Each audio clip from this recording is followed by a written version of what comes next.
William Lane Craig claims that there are 4 established facts about Jesus' crucifixion. Fact number 1. After his crucifixion, Jesus was buried by Joseph of Arimathea in the tomb. This fact is highly significant because it means that the location of Jesus' tomb was known. In that case, the disciples could not have preached the resurrection in Jerusalem if the tomb had not been empty. New Testament researchers have established this first fact on the basis of the following evidence. Number 1, Jesus' burial is attested in the very old information handed on by Paul in his first letter to the Corinthians. 2, the burial is part of very old source material used by Mark in writing his gospel. 3, as a member of the Jewish court that condemned Jesus, Joseph of Arimathea is unlikely to be a Christian invention. 4, the burial story itself lacks any traces of legendary development. And 5, no other competing burial story exists. No other competing burial story is an argument from ignorance. That's very poor evidence. The strongest argument against the idea that Jesus was buried is that the purpose of crucifixion was humiliation, and allowing Jesus to be buried defeated this purpose. The whole point of crucifixion was to degrade the condemned by placing their rotting corpse on open display. Given that this is the case, why would the Romans allow Jesus to be given a dignified burial? This makes no sense. For these and other reasons, the majority of New Testament critics concur that Jesus was buried by Joseph of Arimathea in the tomb. According to the late John A.T. Robinson of Cambridge University, the burial of Jesus in the tomb is one of the earliest and best attested facts about Jesus. Fact number 2.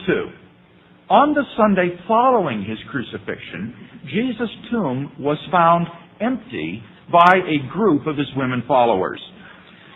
Among the reasons which have led most scholars to this conclusion are the following. 1. The empty tomb story is also part of that very old source material used by Mark. 2. The old information transmitted by Paul in 1 Corinthians implies the fact of the empty tomb. 3. The story itself is simple and lacks signs of legendary embellishment. The passage in Mark says, "As they entered the tomb, they saw a young man dressed in a white robe sitting on the right side, and they were alarmed. 'Don't be alarmed,' he said. 'You are looking for Jesus the Nazarene who was crucified. He has risen. He is not here. See the place where they laid him. But go, tell his disciples and Peter, he is going ahead of you into Galilee. There you will see him just as he told you.' Trembling and bewildered, the women went out and fled from the tomb. They said nothing to anyone because they were afraid." Given that this dude they found in the tomb seems pretty strongly implied to be an angel, and in Matthew is explicitly declared to be an angel, I think it's pretty silly to say that this story lacks signs of legendary embellishment. Also, if these women said nothing to anyone, then how the fuck did the author of Mark find out about it? 4. The fact that women's testimony was worthless in first century Palestine counts in favor of the women's role in discovering the empty tomb. And 5, the earliest Jewish allegation that the disciples had stolen Jesus' body itself shows that the body was in fact missing from the tomb. No, it shows that the Jews who made that criticism believed that there was a tomb. I could go on, but I think that enough has been said to indicate why, in the words of Jakob Kramer, an Austrian specialist in the resurrection, by far most exegetes hold firmly to the reliability of the biblical statements concerning the empty tomb. Fact number 3. On multiple occasions and under various circumstances, different individuals and groups of people saw appearances of Jesus alive from the dead. This is a fact which is almost universally acknowledged among New Testament scholars for the following reasons. 1. The list of eyewitnesses to Jesus' resurrection appearances, which is quoted by Paul in 1 Corinthians, guarantees that such appearances occurred. How the fuck does a list of eyewitnesses guarantee such appearances occurred? How hard is it to make up a list of eyewitnesses? If we had first-hand testimony from each of these eyewitnesses, that would be pretty strong evidence, although not strong enough to warrant belief that a guy rose from the dead. But a list of eyewitnesses is worthless garbage. It's hearsay that in most cases would not even be accepted as evidence in a court. It certainly wouldn't be accepted as a guarantee of fucking anything. These included appearances to Peter, the 12 disciples, the 500 brethren, and James. And two, the appearance traditions in the Gospels provide multiple independent attestation of these appearances. Dr. Ludemann himself concludes, it may be taken as historically certain that Peter and the disciples had experiences after Jesus' death in which Jesus appeared to them as the risen Christ. If that's the case, then historically certain is the weakest possible kind of certain. And even if you convince me that the disciples had these experiences, shared delusions are far more common than resurrections and therefore are a more probable explanation for them. Finally, fact number 4. The original disciples believed that Jesus was risen from the dead despite their having every reason not to. Think of the situation that the disciples faced following Jesus' crucifixion.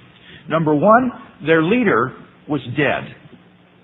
And Jews had no belief in a dying, much less rising, Messiah. 2, according to Jewish law, Jesus' execution as a criminal showed him out to be a heretic, a man literally under the curse of God.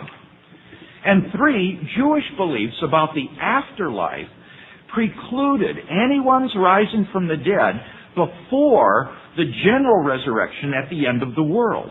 This is a hilarious argument because Craig believes that Jesus fulfilled the Jewish prophecy about the Messiah, but is arguing here that his crucifixion and resurrection contradict that prophecy. The prophecy says that the Messiah would raise an army and establish a Jewish theocracy, but that obviously didn't happen. Craig knows this, but instead of coming to the obvious conclusion that Jesus is not the prophesied Messiah, he spins it as evidence that he really rose from the dead because Jews would be unlikely to make up something inconsistent with prophecy. However, to Craig, the idea that Jesus died and came back to life demonstrates that Jesus is the Messiah. He believes it to be the basis of the whole Christian religion. Craig seems to see this contradiction of prophecy as evidence of fulfillment of prophecy. He is a master of doublethink.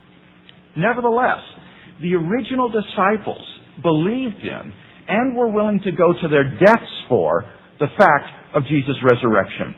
Citation needed. What evidence is there that they were willing to go to their deaths for this belief? This is an assertion that is repeated ad nauseum by apologists, but the New Testament scholar Bart Ehrman says that never once has he ever heard any evidence for this.